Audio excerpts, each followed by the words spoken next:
વીજળી ગુલ થતા વાવ થરાદ જિલ્લાના ખેડૂતો પરેશાન થયા છે। આજાવાડા ફીડરમાં 3 દિવસથી વીજળી ગુલ છે।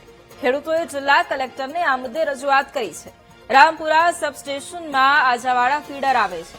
ફીડરમાં 3 દિવસથી વીજ પુરવઠો બંધ હોવાનો આક્ષેપ કરવામાં આવ્યો છે। વીજળીના અભાવે સિંચાઈ અટકતા ખેતી પાકમાં નુકસાનની ભીતિ છે।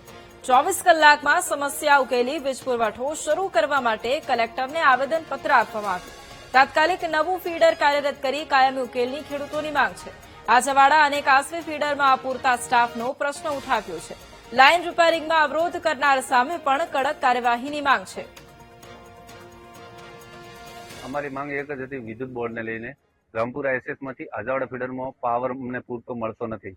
છેલ્લા 1 મહિનાથી આ પાવર અધૂરો મળવાના કારણે ખેડૂતોનો પાક બળી રહ્યા અને ખેડૂતો આ પાક બળે એના કારણે ચિંતિત થઈ અને કલેક્ટર કચેરીએ એક આવેદનપત્ર દેવા માટે અમે અહીંયા બધા ખેડૂતો ભેગા થઈને આવ્યા છીએ। અમારી માંગ છે કે અમારે લાઇટની વિદ્યુત બોર્ડની કોઈ પાણી આપતું ભાઈ લાઇટ મળતી નથી।